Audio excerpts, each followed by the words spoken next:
மன்னிப்பது என்ற அதிகாரம் தனக்கே உரியது என்று இறைவன் உரிமை கொண்டாடுவதை திருக்குர்ஆனில் காண்கிறோம். நாம் அந்த அதிகாரத்தை எவருக்கும் பங்கிட்டுக் கொடுக்கவில்லை. நபி அவர்கள் கூட அல்லாஹ்விடம் தான் மன்னிப்பு தேடினார்கள். என்ன சொல்றாங்க? மன்னிக்கும் அதிகாரத்தை அல்லாஹ் யாருக்குமே கொடுக்கல.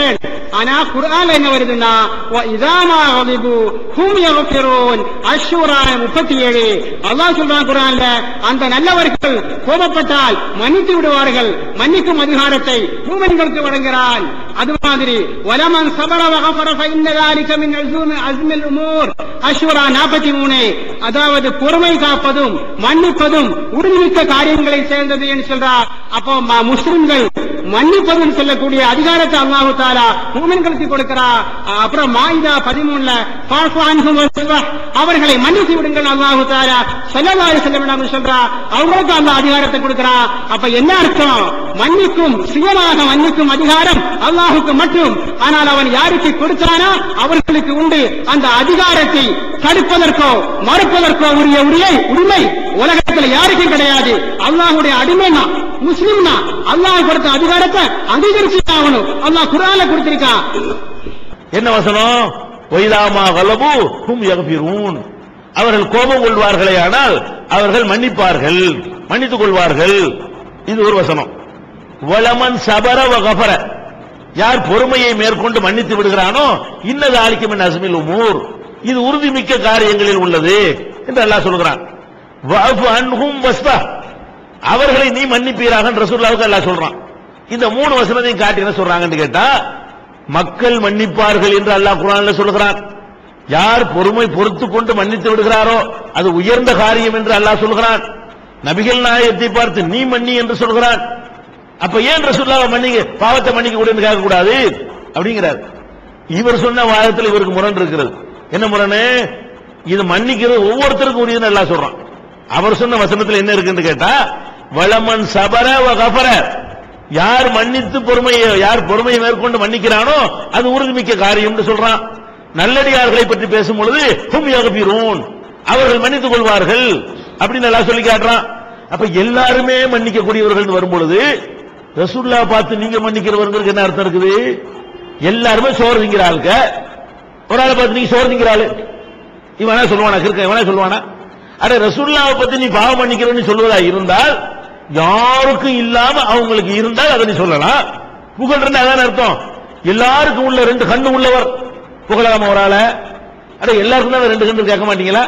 மூக்கு இருக்கு, ரசூலுல்லாஹ்வுக்கு மூக்கு இருந்தது அப்படின்னு ஒருத்தன் எனக்கு தானே இருக்குது. இது புகழா? புகழ்னா என்ன அர்த்தம்? யாருக்கு இல்லாம அவருக்கு இருக்கணும். அப்பதான் நீங்க அதை புகழ்ந்து சொல்லிக்கிற முடியும். இப்ப உங்க வாதம் என்ன? ரசூலுல்லாஹ்வை பாவத்தை மன்னிப்பு வரேங்கிறீங்க. என்ன ஆதாரம் காட்டுறீங்க? எல்லா மனுஷனும் பாவத்தை மன்னிப்பான்னு ஆதாரம் காட்டுறீங்க. குர்ஆன்ல இருந்து காட்டுறீங்க ஆதாரம். எல்லா மனிதர்களும் பாவத்தை மன்னிப்பார்கள், அல்லாஹ் மட்டும் மன்னிக்க மாட்டான். எல்லா மனிதர்களும் மன்னிப்பார்கள் ஆதாரம் காட்டுறீங்க. இப்ப எல்லா மனிதர்களும் மன்னிப்பார்கள் என்ற ஒரு நேரத்தில் ரசூலுல்லாஹ் புகழ்றதுல என்ன இருக்குது? எல்லாரும் செய்யற காரியத்தை ரசூலுல்லாஹ் செஞ்சா புகழா? ரசூல் நல்லா சாப்பிடுவார்கள், இது புகழா? எல்லாரும் சாப்பிடுவாங்க, அது ரசூலுல்லாஹ் சாப்பிட்டாங்க. ரசூலுல்லாஹ் ட்ரெஸ் போட்டிருந்தார்கள், இது புகழா? எது புகழு?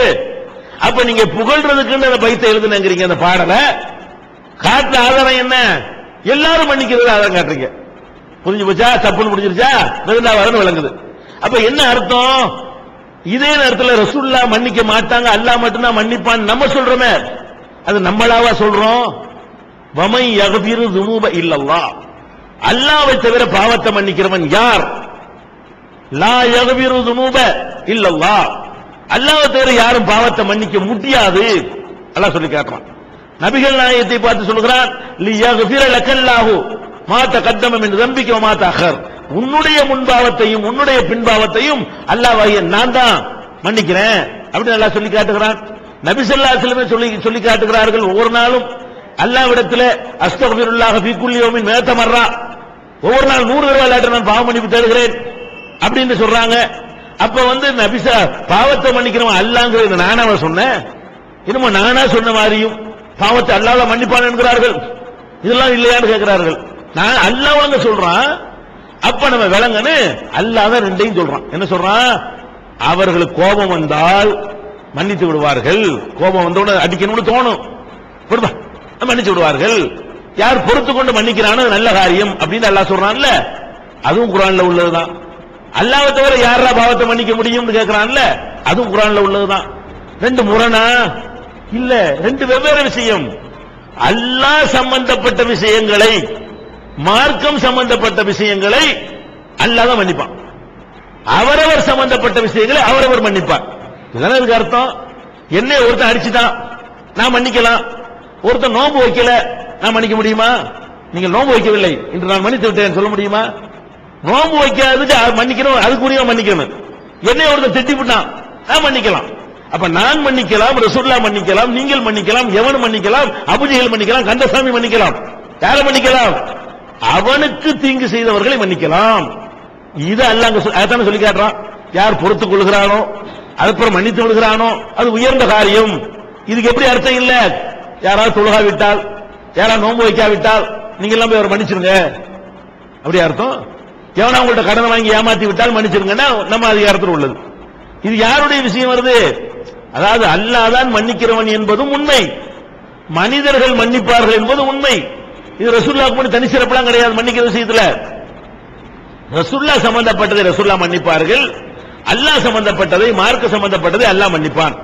இப்ப நபி ஸல்லல்லாஹு அலைஹி வஸல்லம் வாழ்ந்த காலத்துல ரசூலுல்லாஹ்வை எத்தனை பேர் திட்டிருப்பாங்க, அடிச்சாங்க, கல்லால் எரிஞ்சாங்க, கேலி செஞ்சாங்க, அவதூறு பேசினாங்க.